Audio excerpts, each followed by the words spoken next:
साथियों, अक्सर कहा जाता है कि स्कूल जो है वो शिक्षा का मंदिर है और इस मंदिर में हमारे बहुत से महान विद्यार्थी हुए हैं जिन्होंने न सिर्फ प्रदेश बल्कि देश भर में नाम रोशन किया है।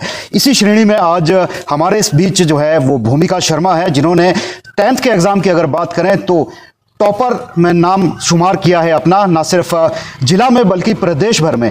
टोटल मार्क्स की इनकी बात करें तो 700 में से जो है 679 मार्क्स इनके आए हैं, यानी कि 700 अंकों में से कुल 21 अंक ही इनके कम रहे हैं। 97% इनके जो है टोटल मार्क्स रहे हैं। बहुत बड़ी उपलब्धि ना सिर्फ सोलन जिला के लिए बल्कि अगर मैं बात करूं जिस कैंपस में मैं इस वक्त मौजूद हूं, गोवाघाट ये वरिष्ठ माध्यमिक विद्यालय है और जो बच्ची हमारे साथ है भूमिका शर्मा जिसकी मैं बात कर रहा हूं, धनेटा गांव से संबंध रखने वाली ये बच्ची है और काफी बड़ी उपलब्धि इस क्षेत्र के लिए भी ये रहती है क्योंकि इतने अच्छे मार्क्स ले पाना वाकई ही एक काबिल तारीफ कार्य है। और इसी वजह से आज हमारे बीच भूमिका है और इन्हीं से हम इनके एक्सपीरियंस जानेंगे, किस तरह से इन्होंने तैयारियां की, किस तरह से ये अचीवमेंट हासिल की और आगे जो है ये क्या करने का मादा रखती हैं, क्या कुछ बनना चाहती हैं। 10वीं की परीक्षा पहला पड़ाव हम कहते हैं इसे, जब हम हायर एजुकेशन में जाते हैं, जब हम अपने लक्ष्य को हासिल करने की ओर आगे बढ़ते हैं और इसी लक्ष्य को हासिल करने के लिए पहला पड़ाव इतने अच्छे मार्क्स से भूमिका ने हासिल किया है। तो भूमिका, पहले तो मैं इनके पिताजी का बता दूं कि योगेश शर्मा जी जो हैं इनके पिताजी हैं जो कि शिक्षा विभाग में ही टीचर के पद पर तैनात हैं और काफी लंबे समय से शिक्षा विभाग में ही सेवाएं दे रहे हैं। तो भूमिका जी, पहले तो आपको बहुत बहुत शुभकामनाएं इस उपलब्धि के लिए। धन्यवाद। तो भूमिका, मैं आपसे जानना चाहूंगा कि आपने 10th में 97% मार्क्स लिए हैं, इससे पहले भी आपके इसी तरह की मार्कशीट रही है या फिर कैसा रहा है एक्सपीरियंस आपका एजुकेशन लाइन? मार्क्स हमेशा 90 के अबव ही आए हैं, जैसे 9th में 96 आए थे और उससे पहले भी 96 और 97 में मेरे मार्क्स आते हैं। लेकिन इस बार मैं बात करूं चेंजेस की, तो चेंजेस जो थे इस बार सेमेस्टर सिस्टम था और फर्स्ट टाइम ही शायद आपने अटेंड किया ये सेमेस्टर सिस्टम और इसमें एक मार्क्स आपका ऊपर ही रहा है पिछले साल के मुकाबले। अगर 9th के एग्जाम के रिजल्ट की बात करें तो कैसा रहा ये सेमेस्टर सिस्टम, कैसा एक्सपीरियंस रहा आपका? मेरे हिसाब से या तो सेमेस्टर सिस्टम हो या ईयरली एग्जाम हो, दोनों में कोई फ़र्क नहीं पड़ता है। आपको तैयारी अच्छे से ही करनी पड़ती है, आपका रिजल्ट आपकी मेहनत के हिसाब से ही आता है। मुझे ज़्यादा कोई डिफरेंस लगा नहीं। आजकल बड़ा विवाद चल रहा है इस पे, टीचर जो है फोकस कर रहे हैं कि वार्षिक परीक्षाएं हो, सेमेस्टर सिस्टम ना हो। तो आपको क्या लगता है, बच्चों का एक्सपीरियंस क्या है, बच्चे क्या चाहते हैं? आप अच्छे मार्क्स लाई हैं तो नेचुरली आपके व्यूज़ जो है वो टीचर्स के लिए भी और एजुकेशन डिपार्टमेंट के लिए भी बड़े वैल्यू रखेंगे, तो आप उस हिसाब से बताएं अपना। मेरे हिसाब से सबका इस बारे में अपना अपना पॉइंट ऑफ व्यू होगा क्योंकि सबको अलग अलग चीज़ें इजी लगेगी। किसी को सेमेस्टर सिस्टम इजी लगेगा, किसी को एक ही एग्ज़ाम इजी लगेगा, तो वो सबके अपने प्रिपरेशन स्टाइल पे मैटर करता है, मुझे ऐसा ही लगता है। ओके।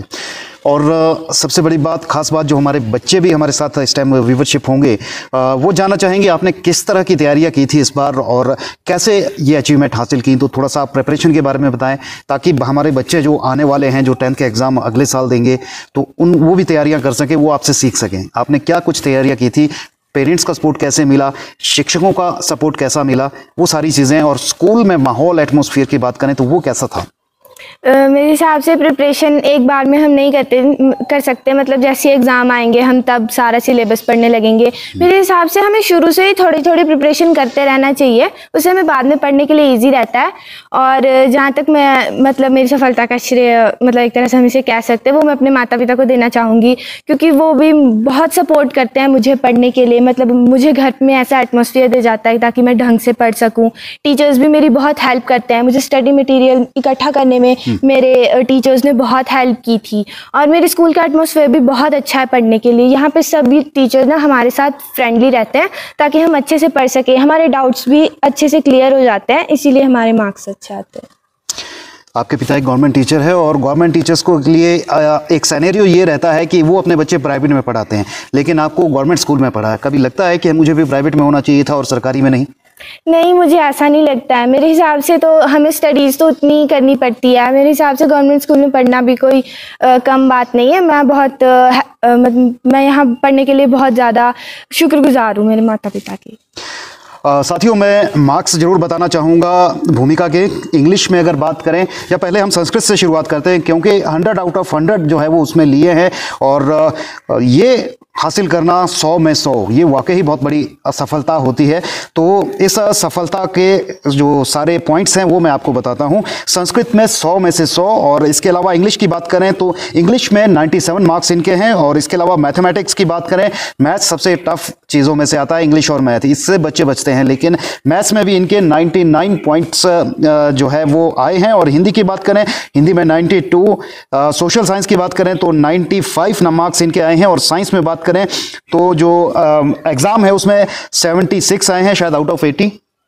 और 20 मार्क्स जो हैं इनको मिले हैं आपके प्रैक्टिकल में।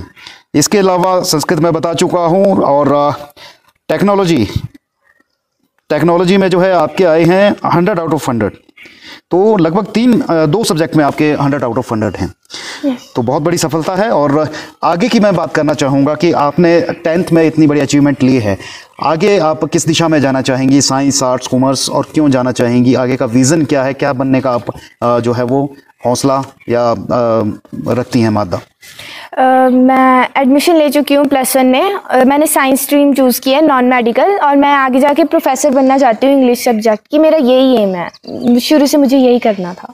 ओके, मतलब आपने टारगेट पहले से ही सेट किया है। यस। कैसा लगता है, आप गांव से हैं, गांव से जुड़े हैं, गांव के स्कूल में हैं और वो भी गवर्नमेंट स्कूल में हैं, क्या लगता है बाकी कंपटीशन से आप compete कर पाएंगी? कैसा आगे की तैयारियां और क्या कुछ आप सोच रखते हैं इस बारे में? मुझे लगता है कि अगर मैं अच्छे से प्रिपरेशन करूंगी तो मेरा स्कूल टाइप मैटर नहीं करता है, गवर्नमेंट है या प्राइवेट। अगर मैं ढंग से प्रिपरेशन करूंगी तो मैं भी एग्ज़ाम क्लियर कर सकती हूँ, इसलिए मैं चाहती हूँ कि मैं यही करूँ आगे। थोड़ा स्टडी टाइमिंग शेड्यूल बताएंगे आप अपना, क्योंकि आपने जो प्रिपरेशन की एग्ज़ाम के लिए, कितना टाइम आप स्टडी के लिए देते थे रूटीन में, और जब आपके एग्ज़ाम नज़दीक आए तो आपने कितना टाइमिंग जो है वो अपने स्टडी के लिए दिया?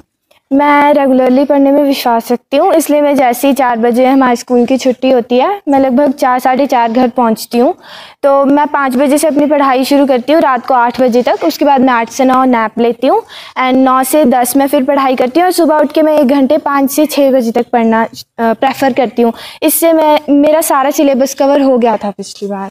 अच्छा भूमिका, एक चीज़ और मैं आपसे आपके सजेशन लेना चाहूँगा कि क्या होता है कि गवर्नमेंट स्कूल के बच्चे जो है, कहा जाता है कि कम जो है मार्क्स लाते हैं बनिस्बत हम प्राइवेट स्कूल की बात करें।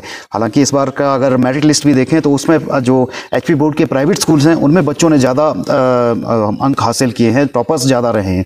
तो क्या लगता है, क्या कमी रहती है? कुछ आप सजेस्ट करना चाहेंगे कि गवर्नमेंट स्कूल में क्या इंफ्रास्ट्रक्चर या क्या चीज़ें और बदलने की ज़रूरत है, या बच्चों को क्या कुछ बदलाव लाने की ज़रूरत है अपनी पढ़ाई में? मुझे ऐसा नहीं लगता है। मुझे लगता है जो भी बुक्स है उसको अच्छे से पढ़ेंगे तो हम एचपी बोर्ड वाले भी टॉप कर सकते हैं, मतलब हम गवर्नमेंट स्कूल वाले भी टॉप कर सकते हैं। हमें इसमें कोई बायसनेस नहीं है मुझे। ओके, क्या संदेश देना चाहेंगे आप उन बच्चों के लिए जो अभी 10th के लिए आएंगे, और क्या कुछ आने वाले बच्चों के लिए आप कहना चाहेंगे? मैं तो यही कहना चाहूँगी कि आप शुरू से पढ़ें, टीचर्स की रिस्पेक्ट करें, आपके मम्मी पापा जो आपको टाइम देते हैं उसकी भी रिस्पेक्ट करें, और सबको ध्यान में रखते हुए आप पढ़ें कि आपका फ्यूचर औरों के साथ भी जुड़ा हुआ है। खेलना भी ज़रूरी है? खेलना भी ज़रूरी है। स्पोर्ट्स में कुछ एक्टिविटी करते हैं? मेरा स्पोर्ट्स में इंटरेस्ट नहीं है, इसलिए ठीक है। चलिए भूमिका, बहुत बहुत शुक्रिया। और अब आपके पिताजी को हम जरूर साथ लेना चाहेंगे क्योंकि योगेश जी भी हमारे साथ हैं। सर जी, स्वागत है आपका किसान न्यूज़ पर। धन्यवाद। तो कैसा लग रहा है, पहले तो कैसा फील कर रहे हैं? 10th में बच्ची ने इतनी बड़ी सफलता हासिल की है, हालांकि बच्ची पहले से ही टॉपर रही है, तो आपके लिए कोई नई बात नहीं है, लेकिन बोर्ड एग्ज़ाम था इस बार और डिस्ट्रिक्ट में भी टॉपर्स में से हैं, और स्टेट लेवल की भी बात करें तो टॉप 10 विद्यार्थियों में आने से 6 मार्क्स की दूरी रही है बेटी की। तो क्या देखते हैं आप, पहले तो सफलता को लेकर क्या कहना चाहेंगे?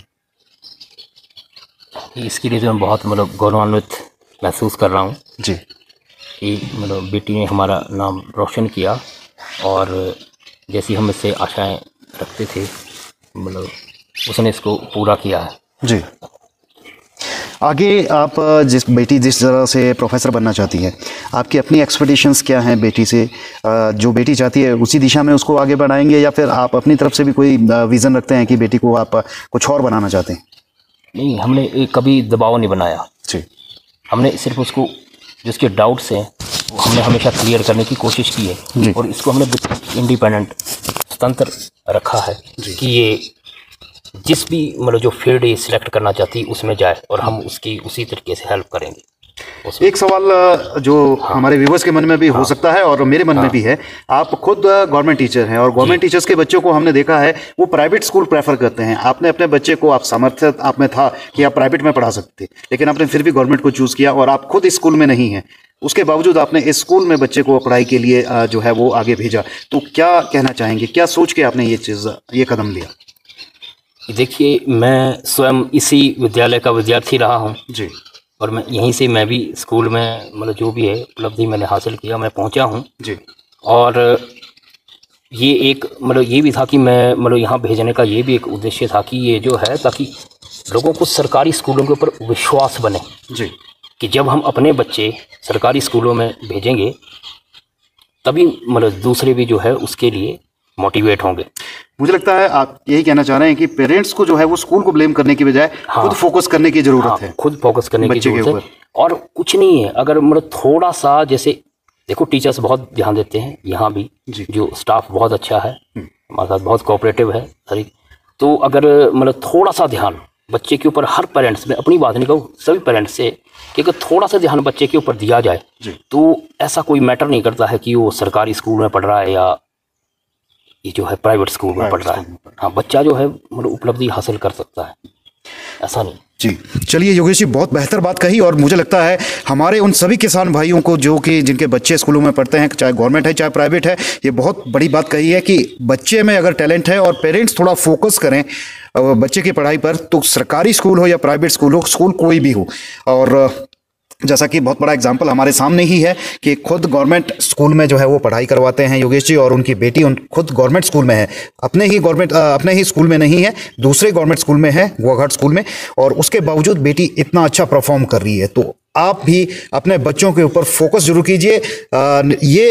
जो है वो ज़रूरी नहीं है कि बच्चा जो है वो प्राइवेट स्कूल में ही अच्छा करे, गवर्नमेंट स्कूल में भी बच्चा जो है वो बेहतर अचीव कर सकता है।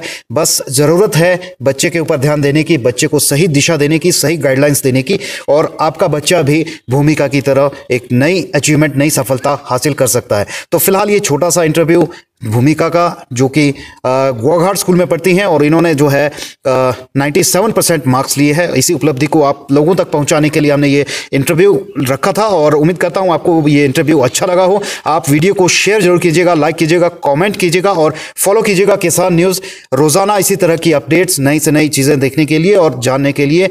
अभी के लिए फिलहाल इतना ही, धन्यवाद।